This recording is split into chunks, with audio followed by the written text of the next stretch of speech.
Inalerto na ng DILG ang mga lokal na pamahalaan at DSWD sa harap po yan ng banta ng Bagyong Opong. Yan ang ulat ni Ryan Lesigas. Inilagay na ng Department of the Interior and Local Government o DILG ang lahat ng LGU sa heightened alert bilang paghahanda sa epekto ng Bagyong Opong. Sa abiso ng Pag-asa, maraming ulan at malakas na hangin ang dala ng bagyo. Dahil dito, nasa alert level Charlie na ang 16 na probinsya na inaasahang direktang tatamaan ng 100 km diameter radius ng mata ng bagyo.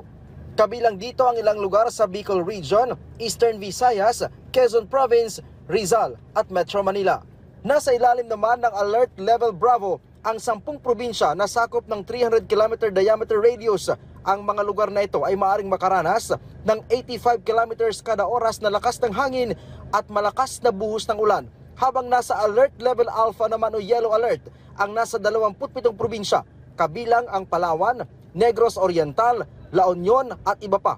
Inatasan din ng DILG ang lahat ng LGU na i-activate ang Operation Listo at pinatitiyak ang pagpapatupad ng preemptive evacuation kung kinakailangan. Bilin ng DILG sa publiko, manatiling alerto at sumunod sa direktiba ng mga otoridad. Ang Department of Social Welfare and Development o DSWD naman, tiniyak na nakahanda at nakatutok din sa mga lugar na direktang hahagupitin ng bagyo. Sa utos ng ating Pangulo, ang DSWD ay handang umagapay sa inyong mga pangangailangan. Sisimulan natin sa mga family food packs na pinamamahagi na habang tinetape natin to at pati na rin ang mga mobile kitchen natin. Aabot umano sa 3.1 billion pesos ang halaga ng standby fund at stockpile ng DSWD na naka-preposition na sa central office at field offices. Kabilang sa stockpile ay nasa 2.5 million family food packs, iba pang food items at non-food items.